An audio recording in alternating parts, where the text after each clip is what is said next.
I'm going to let you in on a secret here. Money is only a problem for two kinds of people: those who have it and those who don't. Jesus has a lot to say about money. In fact, if you do a word study of money and money-related topics versus any other single topic Jesus talks about, the only thing he discusses more is the kingdom of heaven. I think it's safe to say that Jesus saw what a struggle money or physical possessions were for people.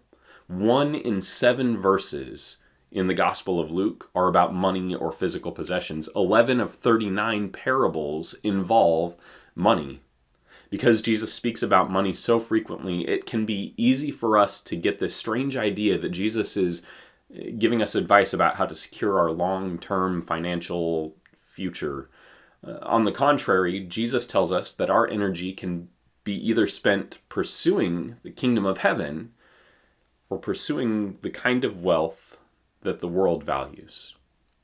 He says this in Matthew chapter 6, "Do not lay up for yourselves treasures on earth, where moth and rust can destroy, and thieves can break in and steal. But lay up for yourselves treasures in heaven, where neither moth nor rust destroys, and where thieves do not break in and steal. For where your treasure is, there your heart will also be." The eye is the lamp of the body. So if your eye is healthy, your whole body will be full of light. But if your eye is bad, your whole body will be full of darkness. If then the light in you is darkness, how great is the darkness? No one can serve two masters, for he will either hate the one and love the other, or he will be devoted to the one and despise the other. You cannot serve God and money.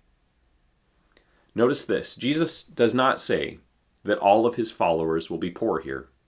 He also doesn't say that all of his followers will be wealthy. Instead, Jesus tells us that we can only actively pursue one kingdom.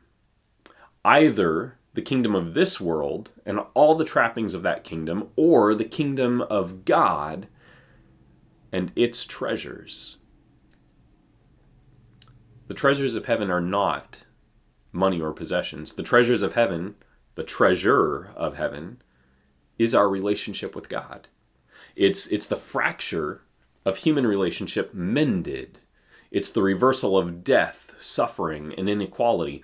And I think if we're honest with ourselves, when we actually pursue great financial wealth, it's hard for us to focus on those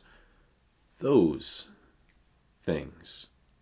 We don't have to look too far or too hard to see how those who gain massive fortunes do so.